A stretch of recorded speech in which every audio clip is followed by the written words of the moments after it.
ইংরেজি নিয়ে ভয়ের শেষ নেই। বাংলাদেশের ম্যাক্সিমাম স্টুডেন্টদের ইংরেজি ভয়ের অনেক অনেক অনেক কারণ রয়েছে। সো তোমরা যারা এবার এইচএসসি পরীক্ষার্থী রয়েছে তোমাদের হাতে কিন্তু বেশি সময় নেই।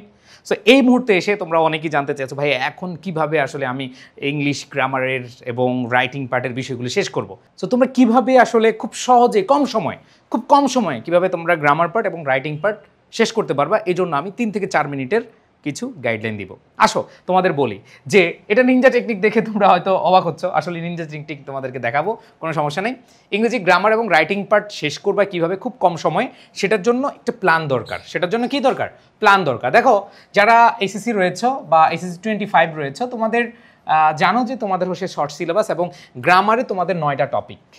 গ্রামারে টোটাল কয়টা? 9টা টপিক রয়েছে, তাই না? আর তোমাদের রাইটিং পার্টে 40 মার্ক রয়েছে।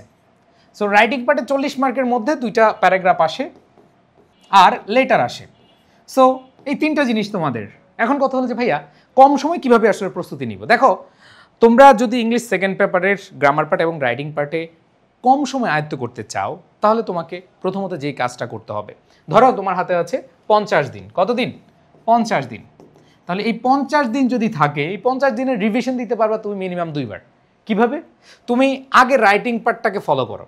রাইটিং পার্টের যে তোমাদের 2টা প্যারাগ্রাফ আসে, প্রত্যেকটা প্যারাগ্রাফ ধরে তুমি প্রথম প্যারাগ্রাফের জন্য তুমি 15টা প্যারাগ্রাফ পড়বা, দ্বিতীয় প্যারাগ্রাফের জন্য তুমি 15টা পড়বা। তাহলে কয়টা হইল?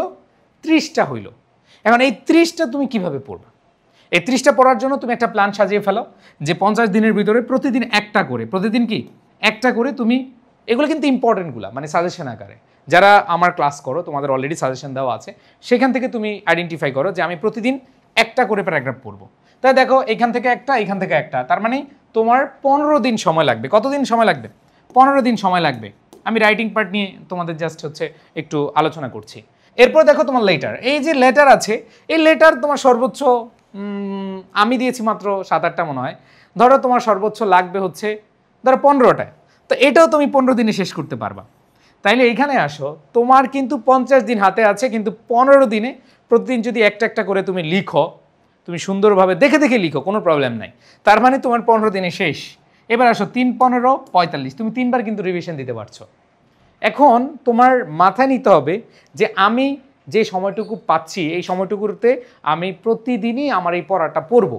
আর যদি মনে করো যে ও 15 দিন বলছে, তাহলে ভাইয়া এক কাজ করি শেষ 15 দিন খালি পড়ে যাব। নো, তুমি যদি ভালো মার্ক পেতে চাও তাহলে তোমাকে অবশ্যই এই কাজটা করতে হবে। আর যদি না করো তাহলে তুমি 100% পিছিয়ে যাবা। তাহলে এই কাজটা করতে হবে যে তোমরা রাইটিং পার্টের জন্য এইভাবে পড়লে আমার মনে হয় যে খুব অল্প সময় তোমরা শেষ করতে পারবে। আর গ্রামার পার্ট নিয়ে যদি একটু বলি, আমার একটু বিস্তারিত বলতে হবে। দেখো গ্রামার এটা মুখস্থ করার বিষয় না, এটা আসলে তোমাদের খুবই খুবই খুবই খুবই খুবই ভালোভাবে জানার কথা, এটা হচ্ছে বোঝার বিষয়। তো গ্রামারের বিষয় আছে, কিছু কিছু টপিক আছে। দেখো তুমি আগে দেখো তোমার কাছে কোন টপিকগুলো হার্ড লাগে, কোনগুলো ইজি লাগে।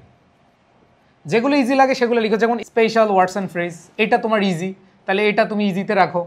এরপরে দেখো তোমার হচ্ছে যেই পাংচুয়েশন আছে, পাংচুয়েশন আমি একটা ক্লাস করিয়েছি, ওই একটা ক্লাস পড়লে তুমি পাংচুয়েশনে 90% মার্ক পেয়ে যাবা, তাহলে ওই ক্লাসটা করো পাংচুয়েশন মার্কের। ইউটিউবে দেখো পাংচুয়েশন লিখলে পেয়ে যাবা, তাহলে এইখানে দেখো এটা ইজি। এরপর দেখো সিনোনিম অ্যান্টোনিম, এটাও ইজি, কারণ এগুলা তুমি মুখস্থ করলে হবে, না হলে নাই, এটা খুবই ছোটোর মধ্যেই আছে। এরপরে দেখো তোমার কাছে আরেকটা জিনিস ইজি লাগতে পারে, সেটা হলো মডিফায়ার। যারা আমার মডিফায়ার ক্লাস করেছো আশা করি মডিফায়ার নিয়ে কোনো টেনশনই নেই, তাহলে মডিফায়ার এগুলো হচ্ছে একটু ইজি আছে। এখন আসো তোমার যদি ইজির চেয়ে একটু কঠিন মনে করো, আমি বলবো হচ্ছে তোমার কাছে কঠিন লাগতে পারে কি, যে অনেকে বলে যে ভাইয়া প্রিপোজিশন কঠিন লাগে, অনেকে বলে ন্যারেশন কঠিন লাগে, অনেকে বলে হচ্ছে রাইট ফর্ম অফ ভার্ব। দেখো রাইট ফর্ম অফ ভার্ব যারা আমার ক্লাস করেছো, আমি একবার বেসিক দিয়ে পড়িয়েছিলাম, রাইট ফর্ম অফ ভার্বও তোমাদের কঠিন লাগার কথা না, জাস্ট আমি তোমাদের দিক চিন্তা করে। গরিব স্টুডেন্ট, ধরো আমি গরিব স্টুডেন্ট বলতে হচ্ছে যারা একটু কম পারি, ঠিক আছে, তো আমরা এগুলো ধরলাম। এবার দেখো তোমার কানেক্টার্স আছে, কানেক্টার্স নিয়ে তোমাদের অনেক ভয়, আর হচ্ছে কমপ্লিটিং সেন্টেন্স। তাহলে এইখানে এই 5টা টপিকে তুমি একটু বেশি সময় দাও, এগুলোতে একটু কম সময় দাও, বিকজ এগুলো তুমি যেহেতু মোটামুটি তোমার কাছে ইজি লাগছে, এগুলো একটু কম সময় দিয়ে, এগুলো যেহেতু হার্ড আছে এগুলোতে একটু বেশি সময় দাও। তাহলে কি হবে, তোমার দেখবা যে অটো প্রিপারেশনটা হয়ে যাবে। যেমন ন্যারেশনের ক্ষেত্রে তুমি একটু সময় নাও, 2 থেকে 3 দিন সময় নাও, তুমি কানেক্টরসে 2 থেকে 3 দিন সময় নাও, তুমি হচ্ছে রাইট ফর্ম অফ ভার্বে 2 থেকে 3 দিন সময় নাও। এভাবে তুমি টাইম ফ্রেমটা ভাগ করে ফেলো তাহলে দেখবা অল্প সময়, ধরো এগুলো তুমি একদিনই পড়লেই মোটামুটি হয়ে যাবে, অথবা তুমি এখানে 2 দিন করে দিলে 8 দিন, আর এখানে দেখো যদি 3 দিন করে দাও বা 4 দিন করে দাও 20 দিন, 4 দিন করে দিলে কত 20 আর 28 দিন। তার মানে দেখো একই টাইমে তুমি 28 থেকে 30 দিনের মধ্যে গ্রামার পার্ট এবং কি রাইটিং পার্ট শেষ করে ফেলতে পারছো।